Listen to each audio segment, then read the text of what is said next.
semuanya yang sudah bergabung di Berbinar Here's to You. Berarti di sini seperti biasa kita akan ngebahas banyak hal gitu dari sudut pandang psikologi, dan kita juga bisa tanya-tanya, ngobrol tentang apapun itu yang mungkin bikin kalian penasaran. Karena di sini kami di Berbinar Insightful Indonesia kita ingin banget ngasih vibes positif ke teman-teman semuanya, supaya seluruh masyarakat Indonesia, khususnya sobat binar yang follow TikToknya Berbinar, itu jadi bisa lebih paham, bisa lebih teredukasi tentang berbagai hal di sekitar kita yang terkait sama psikologi gitu, dan bisa ngobrol apapun, beda sama yang kita bahas di live Instagram Berbinar, dimana kalau di sini kita akan banyak ngebahas tentang hal-hal yang sudah kita tentukan topiknya kalau dibisikan di bicara asik psikologi ala Berbinar di live Instagram. Tapi kalau berarti di Berbinar Here's to You di sini tentunya teman-teman boleh banget buat ngobrolin atau nanya gitu kan tentang apapun, atau ngebahas apa yang lagi hit saat ini yang bikin kalian bingung atau pusing, atau kalian boleh banget buat ceritain yang jadi keluhan kalian, atau yang sebenarnya kalian punya teman kalian curhat ke kalian tapi kalian bingung cara ngasih masukannya gimana. Jadi kalau di sini boleh banget buat kita ngobrol banyak di sini, karena Berbinar ngasih kesempatan kalian buat ngobrol langsung sama psikolognya Berbinar. Kebetulan sama saya di sini Dani Sanja Arvensia yang akan dampingin kalian sebagai psikolognya Berbinar buat ngebahas, ngajakin kalian curhat atau kalian ngobrol, supaya apa yang kita bahas hari ini bisa bermanfaat buat orang-orang di sekitar kita, buat teman-teman sobat binar yang nontonin live TikTok kali ini, jadi bisa dapat inspirasi tentang gimana sih cara ngadepin semua yang kita bahas pada malam hari ini gitu.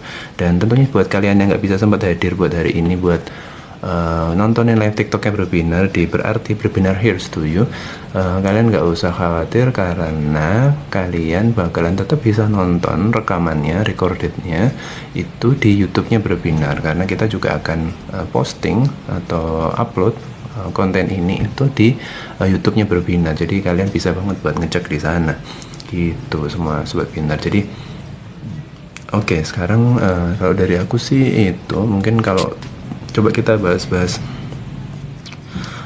tentang beberapa hal gitu ya, yang mungkin bisa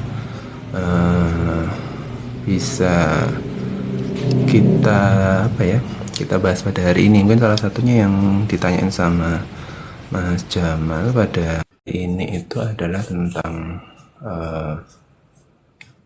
nggak enak buat nolak. Ini sebenarnya pernah kita bahas sih waktu di Bisikan gitu ya.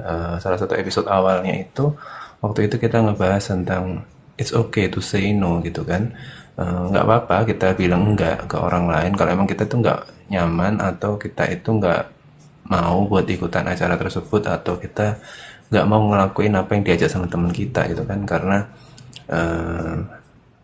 every person has their own business gitu kan. Kenapa kita harus ikutin apa kata atau ikutin apa yang jadi kemauan orang lain kalau sebenarnya kita punya kemauan sendiri gitu. Karena setiap orang itu punya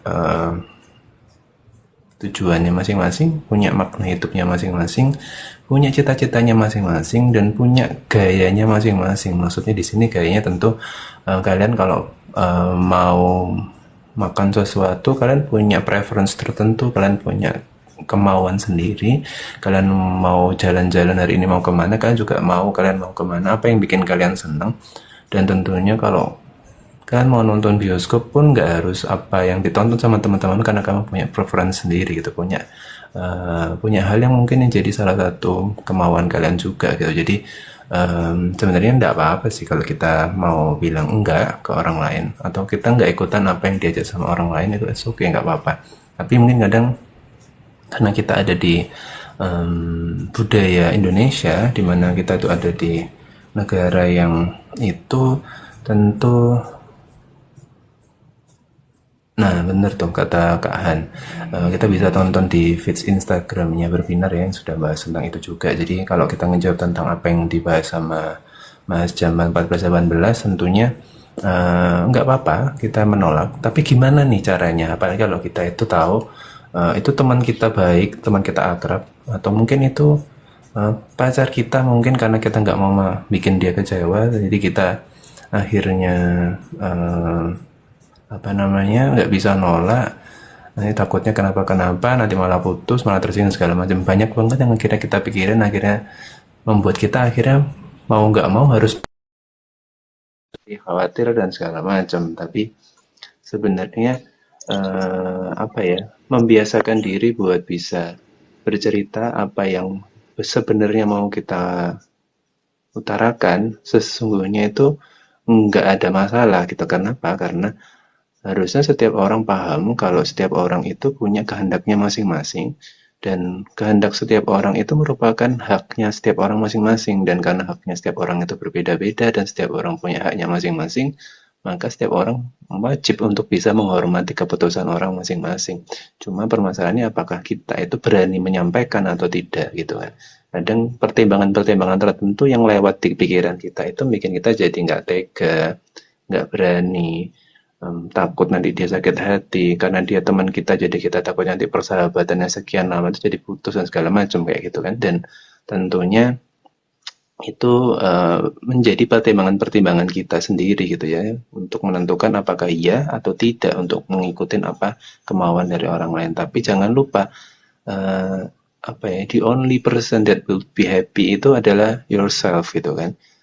Kalau kita itu melakukan apa yang sebenarnya kita mau, sebenarnya di situ kita itu selangkah buat memastikan diri kita tuh bahagia. Ini bagian dari self love, bahwa kita sayang sama diri kita sendiri, kita cinta sama diri kita sendiri, kita paham bahwa sebenarnya dengan mengikuti apa yang kita mau, kita itu jadi lebih tenang, lebih nyaman, dan kita nggak kepikiran buat besok-besoknya. Benar saat ini bahwa kita akan ngeiyain apa kata teman kita, apa kata pacar kita, atau kata orang lain yang mungkin kita jadi sungkan, itu membuat hubungan kita saat ini jadi baik, tapi buat diri kita sendiri itu akan malah nambah-nambah pikiran, malah nambah-nambah jadi masalah baru yang kadang buat anak-anak zaman sekarang jadi overthinking. Nanti kalau kayak gini gimana, kalau kayak gini gimana, kayak gitu. Jadi daripada kamu yang sakit, daripada kamu yang stres, daripada kamu yang overthinking, lebih baik itu dimulai dari sekarang berani untuk mengungkapkan pendapat, karena dengan berani mengungkapkan pendapat harapannya orang lain bisa mengetahui apa yang kamu mau. Mungkin jangan-jangan sebenarnya orang yang um, ngajakin kamu itu pun sebenarnya juga pengen tahu pendapat kamu gimana, cuma mereka itu tahu kalau kamu itu mungkin tipikal yang pasti mau kayak gitu, tapi kan dia nggak tahu kalau ternyata kamu punya preference sendiri, punya kemauan sendiri yang itu selama ini nggak pernah diungkap. Jadi kalau kamu mau pastiin temanmu atau orang lain itu memahami apa yang kamu mau, atau kamu mau menolak apa yang disampaikan atau diajak sama temanmu, maka nggak ada salahnya buat bilang tidak gitu kan.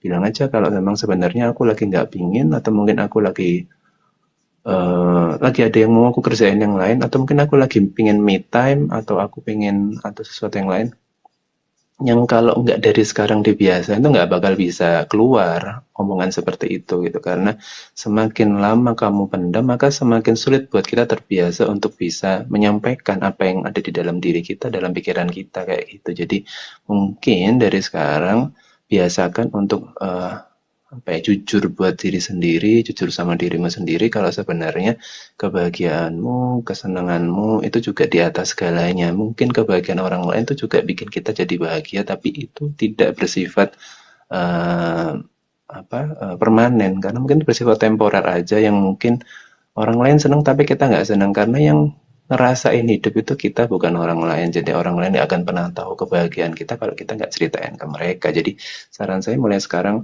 coba berani buat bilang tidak.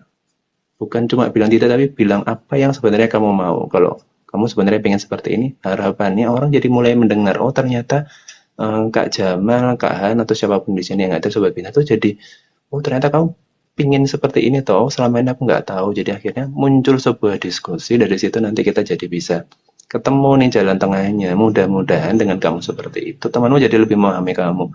Ternyata kamu tuh punya mau sendiri. Jadi oh selama ini aku baru tahu loh kayak gitu. Jadi itu maybe jadi add-ons atau apa, plus one, atau sesuatu yang bernilai positif buat hubungan persahabatan kalian juga. Jadi sebenarnya nggak ada salahnya buat kalian buat bilang enggak, atau kalian mengutarakan apa yang jadi maunya kalian gitu. Dan tentunya karena Instagram berbinar itu juga salah satu yang menghadirkan edukasi yang nggak kalah pentingnya sama kayak di TikToknya berbinar. Jadi ikutin tuh salah satu saran dari Kak Han yang jadi salah satu Instagram creatornya Berbinar Insightful Indonesia, bilang kalau di sana juga bisa kalian cek tentang stop being a people pleaser, so you will be the one that will be happy gitu ya. Jadi pleasing someone else itu nggak akan selalu bikin kita jadi lebih bahagia gitu ya. Jadi bisa banget buat ditonton juga di sana, nggak cuma di TikToknya Berbinar, kalian juga bisa cek di Instagramnya Binar di @berbinar.in gitu. Dan Iya sih Mas, sebenarnya sih kalau sebenarnya bukan people pleaser yang kayak pendapat atau gimana, lebih kayak minjemin barang ke orang, apalagi uang gitu kan. Misalnya kayak sebenarnya itu kita ada, cuma nggak mau minjemin gitu, bukan karena pelit, tapi di sisi lain tuh orangnya juga ya kasihan teman kita itu, jadi kayak mengasih itu nggak enak, nggak ngasih pun bingung gitu. Kadang lebih ke gitu sih, kayak minjemin barang atau minjemin uang kayak gitu, jadi kayak nggak enakannya tuh susah gitu kadang Mas, padahal teman sendiri gitu kan. Jadinya ya mau nggak mau ya udah tak kasih dah gitu, atau nggak misalnya minjemin barang tapi ntar pas habis diminjem tuh ada yang rusak tapi nggak bilang gitu, tapi ya udah dah gitu. Kadang nggak enaknya lebih ke situ sih Mas, jadinya bingung gitu kadang mau nolak. bener-bener apalagi gini nih, kadang apa yang mau dipinjam sama teman kita itu sesuatu yang kita dapetinnya nggak semudah itu gitu kan. Jadi khawatirnya kenapa-kenapa sama barangnya kita. Jadi kayak ya sangat wajar banget sih buat kita jadi khawatir tentang apalagi barang tuh sesuatu yang favoritnya kita, akhirnya kalau orang yang pakai kita khawatir nanti rusak atau itu nanti jadi gimana-gimana nggak balik atau baliknya lama, atau itu yang banyak banget pertimbangan yang bikin kita jadi akhirnya bilang apa namanya, sulit bilang enggak gitu kan, karena aku pinginnya nggak dipinjem tapi berhubung dia teman baik dan segala macam akhirnya agak berat hati buat bilang iya kayak gitu.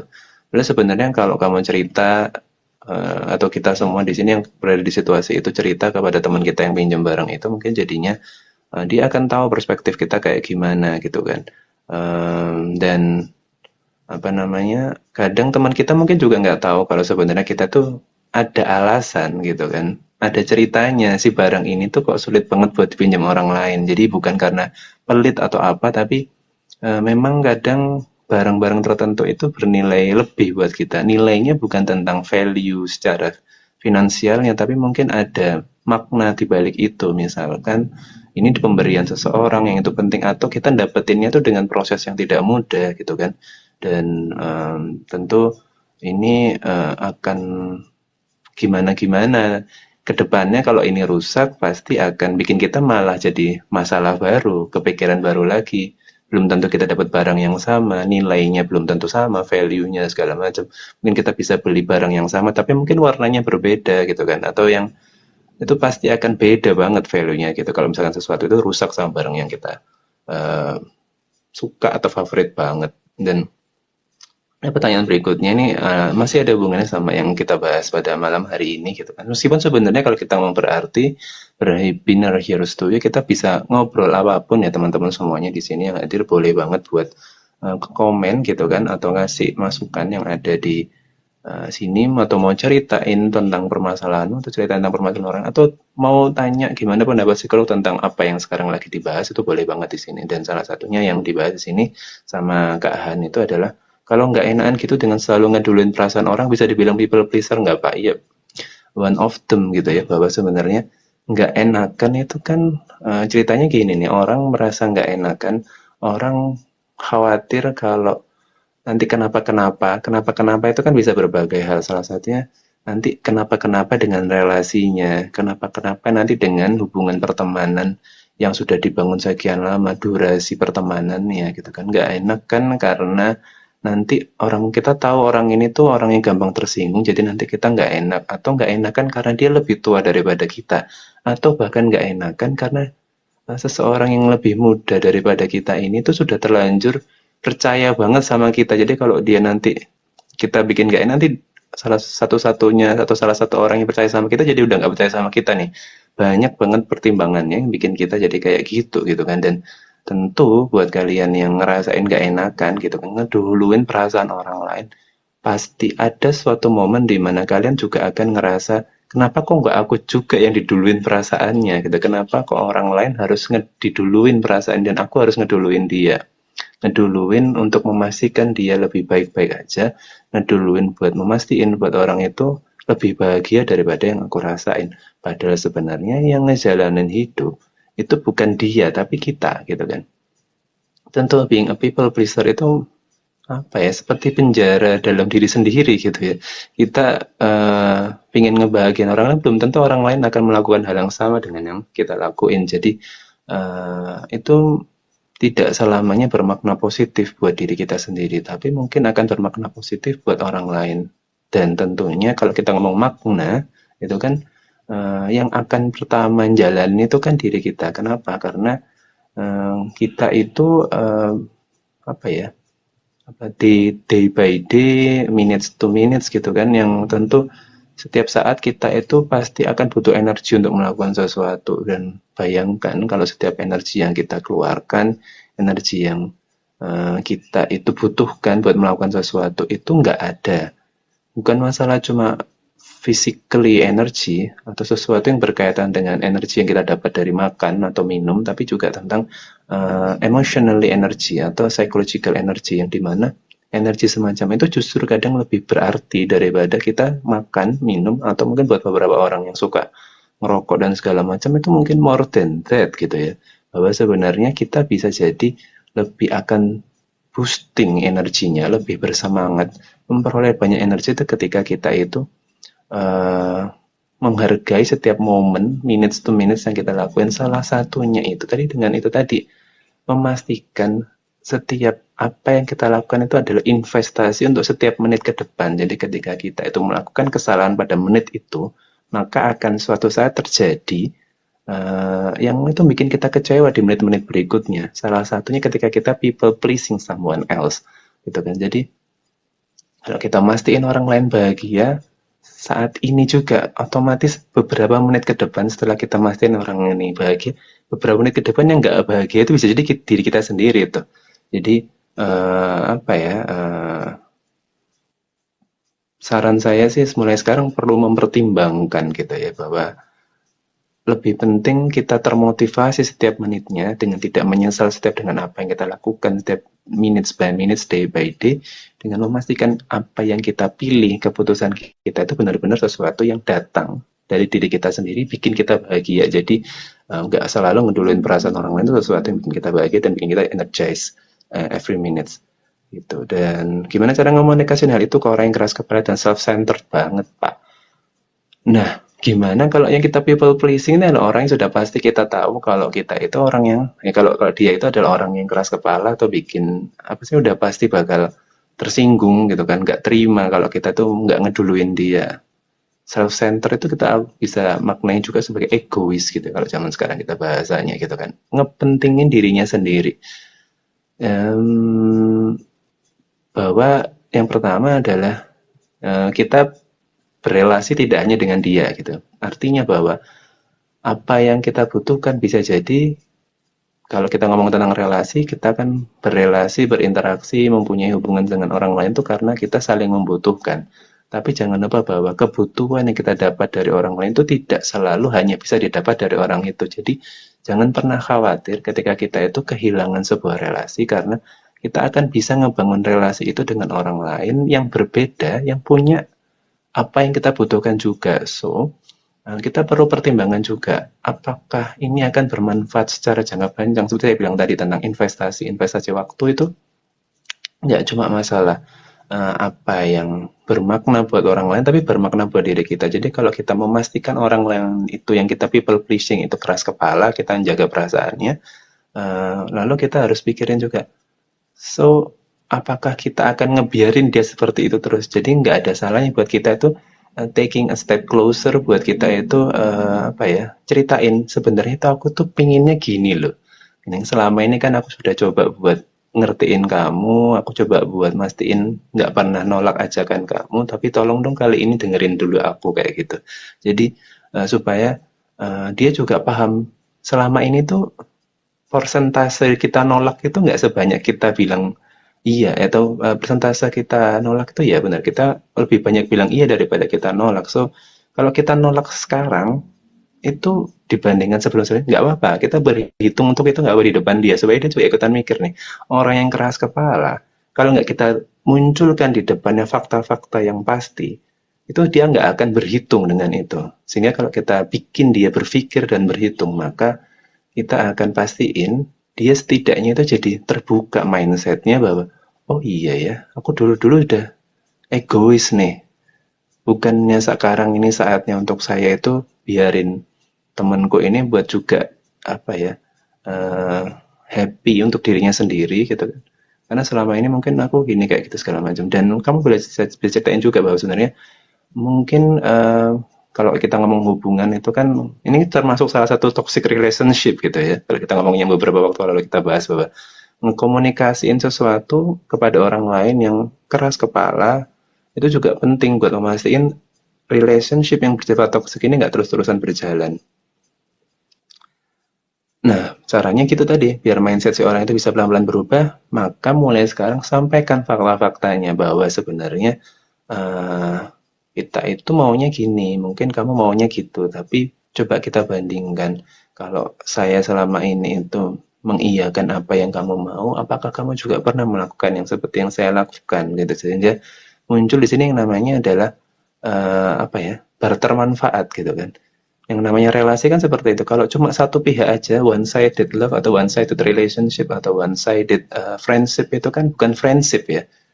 Friendship itu two-sided, each other, reciprocal gitu, bersifat dua arah. Jadi kalau kita mau pertemanan atau relasi yang interaksional, yang dua arah, maka bukan cuma satu pihak aja yang di tapi kita juga perlu di gitu. Dan ketika itu sudah satu arah terus, maka buat apa kita mempertahankan relasi yang seperti itu sehingga sekarang jadi paham kalau sebenarnya itu adalah situasi yang toksik dan nggak bisa dipertahankan terus gitu kan. Kenapa? Karena kita ini juga butuh bahagia gitu.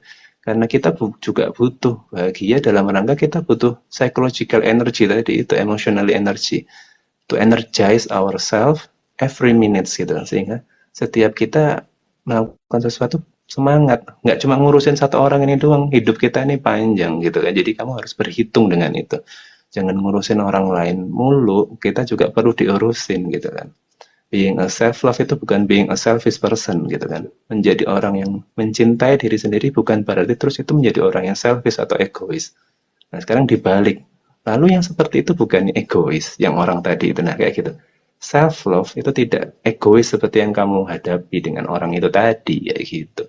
Jadi hopefully Mas Han, Mas Jamal bisa apa ya, taking advantage dari diskusi kita hari ini. Jadi mudah-mudahan kepake gitu ya, mudah-mudahan bisa kepaham, bisa lebih paham gitu kan.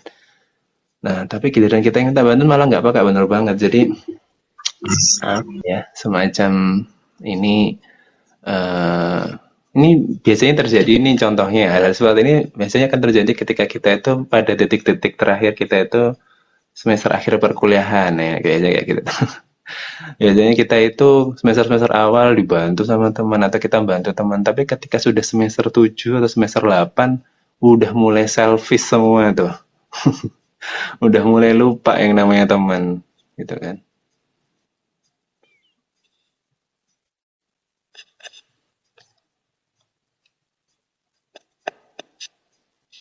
Gitu.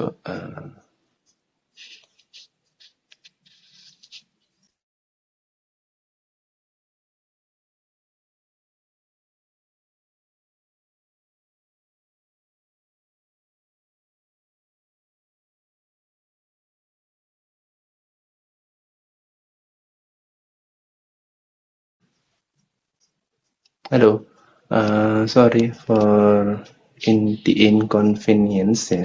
Mohon maaf atas ketidaknyamannya karena barusan terjadi error gitu ya di device saya.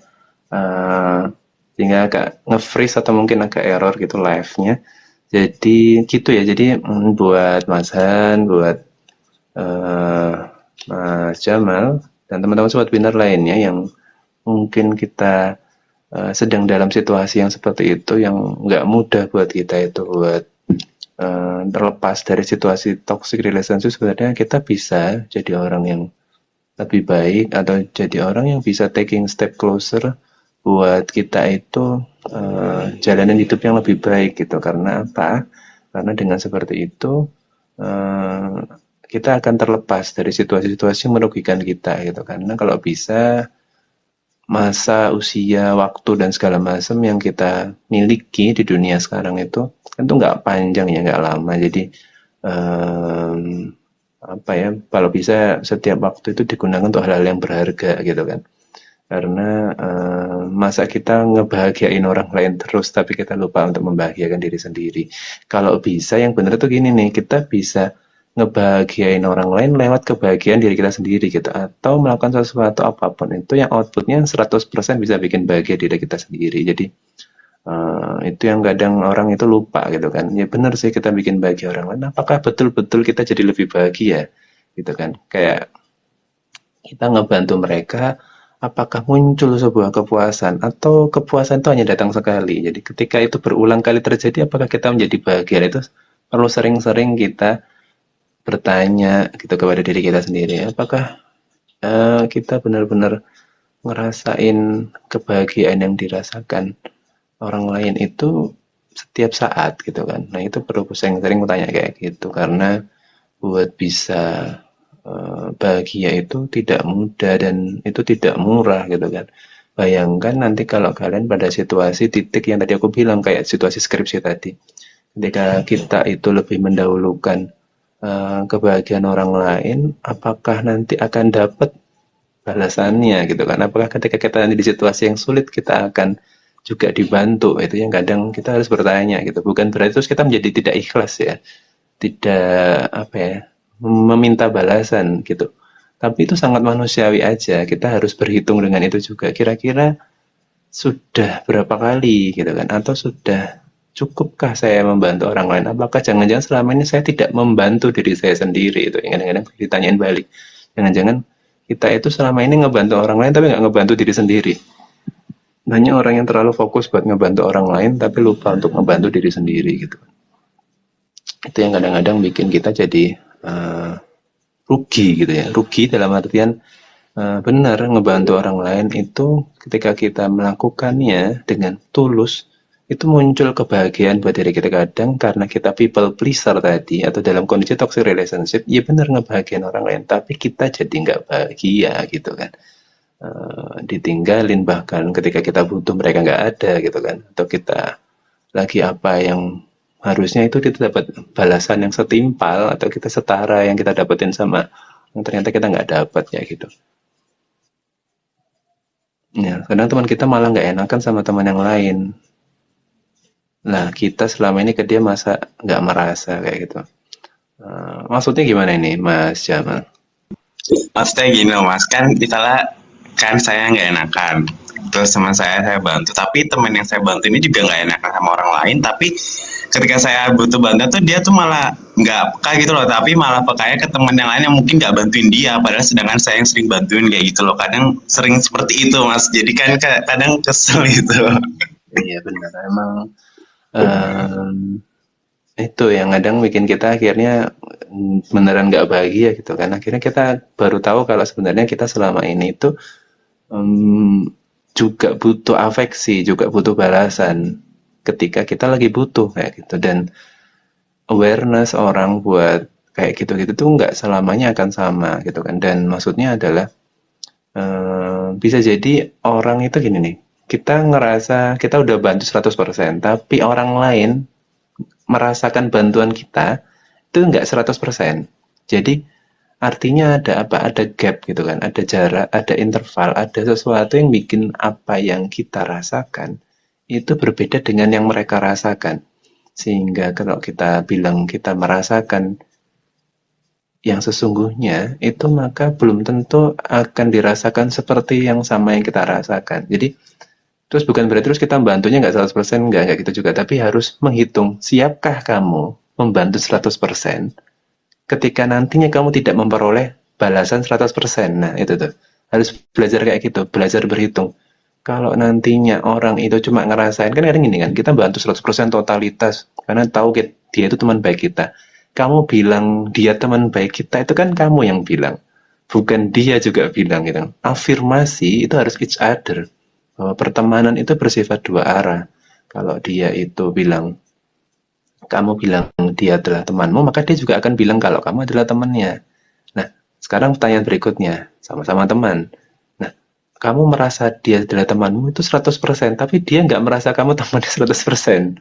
Jadi ketika kamu itu memberikan 100% dirimu kepada dia untuk membantu, bisa jadi karena dia cuma nganggap kamu cuma teman 70%, ya dia cuma ngasih kamu 70% gitu. Jadi jangan berharap sesuatu yang belum tentu itu kamu bisa tebak 100% gitu, bahwa kamu adalah kamu, mereka adalah mereka. Kamu tidak akan pernah bisa membaca pikiran dan perasaan orang lain, sehingga kalau kamu merasa kamu 100% berteman sama dia, belum tentu dia akan berteman 100% sama kamu, kayak gitu. Nilai pertemanan tuh betul, teman adalah status. Tapi di dalam status pertemanan itu apakah kualitasnya sama? Mungkin kuantitasnya sama, keluar bareng, makan siang bareng, atau jumlah ngerayain ulang tahunnya sama mungkin kayak gitu. Tapi apakah kualitas yang dirasakan itu akan sama? Nah, itu yang bikin kita harus berhitung. Apakah kita sudah siap untuk diperlakukan tidak 100% kalau kita sudah memberikan 100%? Nah, itu tuh. Karena apa? Karena setiap orang belum tentu menganggap kamu 100%. Jadi kalau dia ngerasa apa enggak, misalnya gini nih, oh iya karena ini aku misalnya nih ada ulang tahun, terus kue pertamanya untuk teman spesialnya ternyata bukan kamu tuh gitu, padahal kamu udah ngelakuin 100% ya. Ya karena dia cuma menganggap kamu cuma sekian persen gitu kan. Jadi ya harus siap sakit hati gitu. Karena apa ya? Karena emang kita nggak bisa ngebaca. Makanya ketika kita beneran punya teman yang membalas sesuai apa yang kita harapkan, maka itu harus dijaga betul kualitas relasinya, gitu kan. Kualitas interaksi itu yang kita sering sebut sebagai apa ya?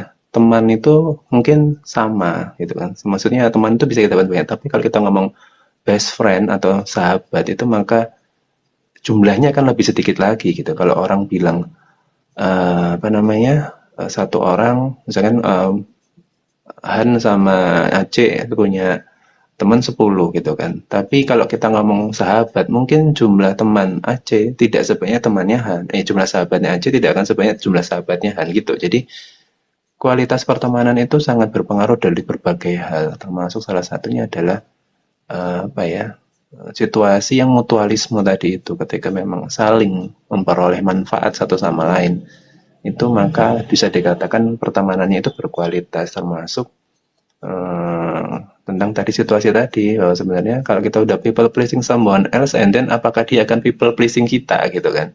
Apakah kita bilang iya untuk setiap apa yang dia ajak, apakah dia juga akan memberikan kata iya untuk setiap apa yang kita ajak ke dia gitu kan? Dan apalagi kita tipikal orang yang nggak pandai mengutarakan pendapat. Jadi semakin gitu kan, makin lama makin terbenam kita dalam pertemanan yang bersifat semu ini kayak gitu. Jadi makanya kita maknai dulu nih, jangan-jangan kita memaknai pertemanan ini tuh nggak berkualitas ketika orang lain memaknai itu atau sebaliknya kayak gitu. Buat kalian yang berada pada situasi itu nggak usah khawatir ya, karena kita pasti akan bisa keluar dari situ selama kita itu mau untuk mencoba langkah pertama untuk bisa asertif duluan. Asertif dalam rangka kita mau ceritain dulu, ngutarain pendapat kita, nyampain maksud kita. Karena sebenarnya kalau benar dia adalah teman kita, teman yang kita anggap 100% teman, itu maka dia akan mau mendengarkan semua keluh kesah kita. Karena kalau benar-benar dia adalah teman kita, dia nggak cuma ada saat kita mau cerita yang senang-senang, tapi dia akan juga cerita ketika kita kecewa sama dia. Kayak gitu. Jadi mahalnya di sana gitu kan. Kalau kita ketemu teman seperti itu, maka jaga betul pertemanannya. Tapi kalau kita di situasi yang sebaliknya, kayak ada beberapa pertanyaan yang lalu gitu tentang di saat berarti kita gitu kan, khawatir gitu kan kalau misalkan apa namanya gimana-gimana, atau mungkin apalagi perhubungan pertemanan yang bersifat atau mungkin pacaran atau romance relationship yang itu hanya satu arah, yang cinta karena kasihan atau apapun itu, nah itu harus dipertanyakan lagi. Pertemanan aja belum tentu akan mutualisme gitu kan. Tapi lebih dari itu, ketika sifatnya romance, maka bisa jadi akan lebih banyak rasa sakit yang dilibatkan kalau memang hanya satu pihak saja yang merasakan romansnya yang seperti itu, kualitas romansanya. Jadi apa ya, tetap harus dipahami betul gitu bahwa sebenarnya eh, kalau ngomong relasi itu konsepnya sejak awal adalah dua arah.